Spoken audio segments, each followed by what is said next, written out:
Okay, today is our last section of Chapter 10. We're going to be summarizing all the factorization that we've done the second half of the chapter. This isn't the exact title that's in the chapter of the book. The fact that we've done the AC method already, which is not taught in the book, for factoring ax squared plus bx plus c when the lead coefficient is not 1 is really going to help us with this section a little bit. All right, so complete factorization. Whenever you're factoring any polynomial, the first thing you want to do is look to factor out the greatest common factor. So if all the terms have a common factor, do a reverse distributive property and get that out of there. You also want to look for special product patterns. After you factor out the GCF, look for special product patterns because they might speed things up. Even if the lead coefficient isn't 1, if we can identify that it fits one of these patterns, sum and difference pattern or square of a binomial pattern, let's fix that. It should read plus, not equals.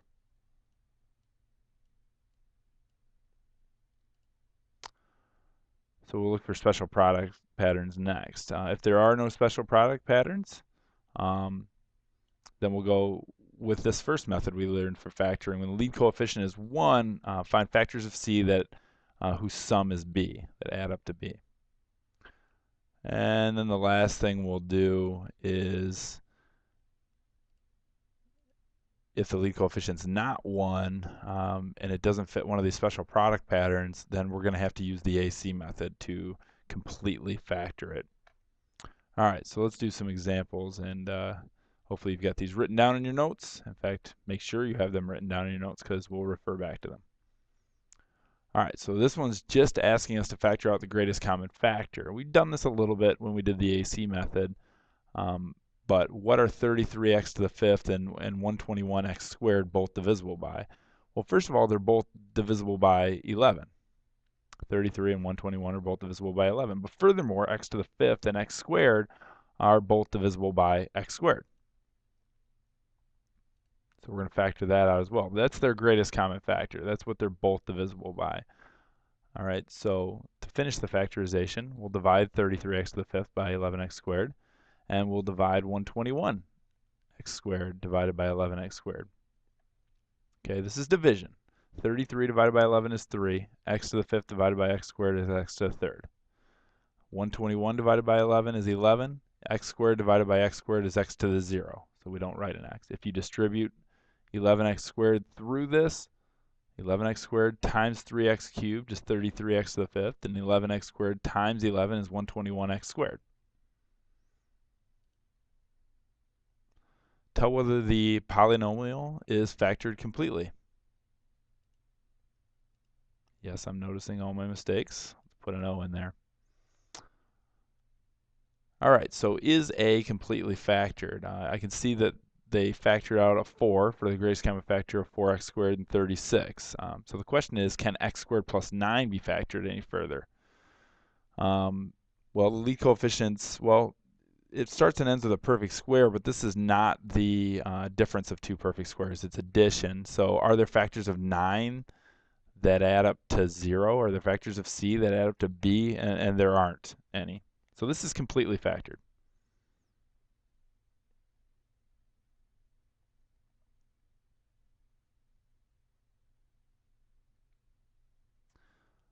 Now, the second one, however, they did the same thing. First step, took a 4 out, factored the 4 out. But can x squared minus 9 be factored any further? Yeah, that's the difference of two perfect squares. X squared is a perfect square, and 9 is a perfect square. This is the difference of squares. So it's not completely factored.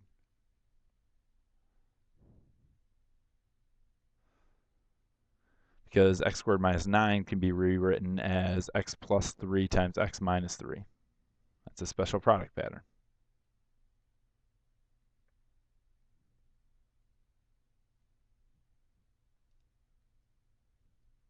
All right, so here's a trinomial. We're being asked to factor completely. Step 1 on the first set of notes that you took there said factor out the GCF. So our each of these three terms divisible by the same number? They are. They're all divisible by 5x.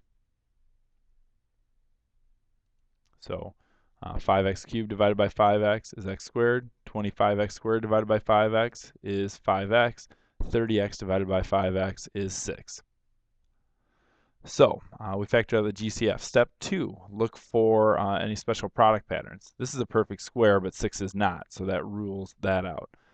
Step 3, if the lead coefficient is 1, which it is, look for factors of C that add up to B. Are there factors of -6 that add up to -5? Sure there are. -6 and +1. So our complete factorization of this would be 5x times x minus 6 times x plus 1. And we're done.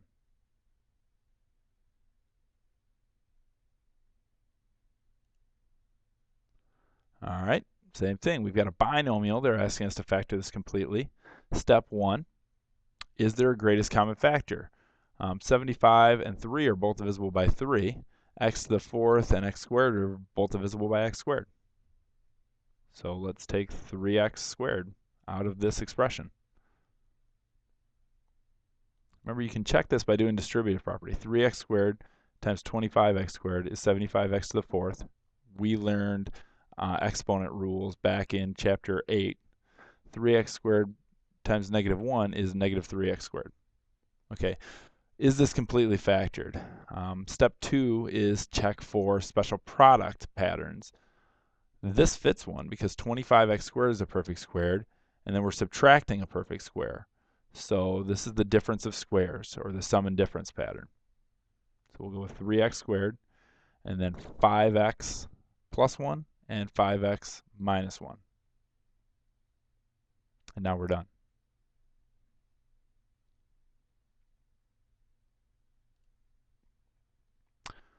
Okay, 4 terms, and we're being asked to factor it. Well, we're going to factor this by a method that's called grouping.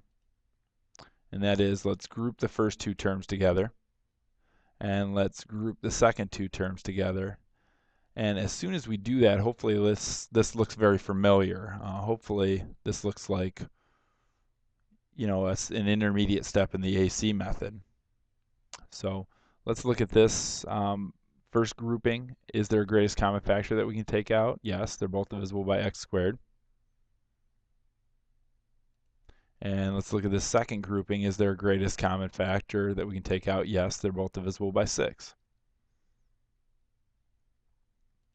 Okay, this won't always happen when we do grouping, but it did here. That means it can be factored. We get the same expression, x plus 4, in the parentheses both times. That means that is one of its factors. And remember, from when we do the AC method, the other factor is x squared plus 6. Now we still have to slow down here and ask ourselves, is this completely factored? Obviously x plus 4 can't be factored anymore, but can x squared plus 6 be factored anymore? Is that completely factored? Are there factors of 6 that add up to 0? No, there's not.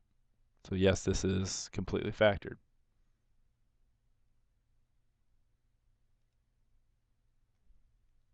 All right, again, we've got 4 terms. Again, we have to do grouping. So I'll group the first 2 terms together, and I'll group the second 2 terms together.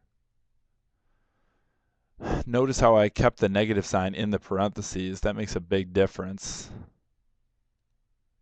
Okay, negative 36x and negative 72 is the second group. Make it addition. So now this should look like that intermediate step in the AC method that we did. I'm looking for a greatest common factor of these 2 terms, which you can see I've already factored out.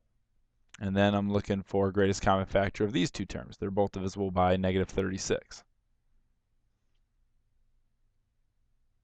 All right, again, we end up with the same term inside both of these.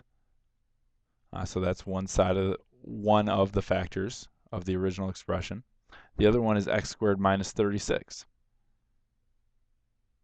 Again, this should be ringing a bell because it's, after we group it, it's very much like the AC method that we spent some time on. Now, is this completely factored? Obviously, x plus 2 is completely factored, but is x squared minus 36 completely factored? No, it's not. because that is the difference of squares. So we can actually do one more step. X plus 6 and x minus 6. Okay. Now it's completely factored.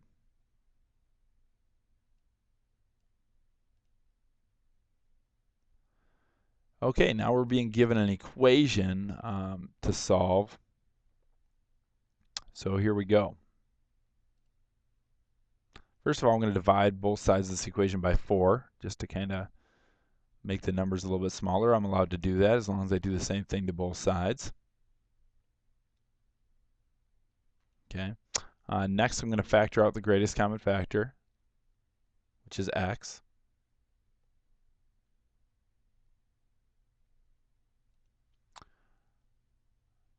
Okay, x times 4x squared is 4x cubed. X times negative 25 is negative 25x.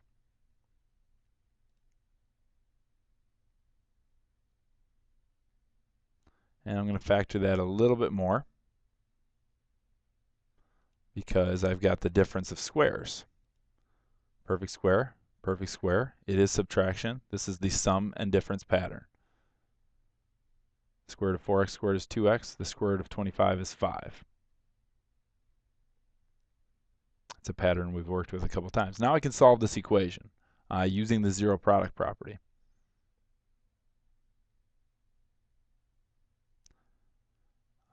Probably the negative 5/2 and the positive 5/2 is not a big deal to you guys. You probably see where that's coming from. But there's actually a third solution to this equation. It's a cubic function, so it's got 3 answers actually. It's this x that's out here. If this x is 0, 0 times a number is going to be 0. So x could be 0. Just like if we plug negative 5/2 in, that would make this expression 0. And then you'd have a number times 0 times a number, which equals 0. And if we plug 5/2 in everywhere, that would make this expression 0. You'd have a number times a 0, which equals 0. So anytime you factored out an x over here, 0 is going to be one of your solutions. If you graph this expression, it'll have 0 as one of its x-intercepts. The other two x-intercepts will be negative 5/2 and positive 5/2.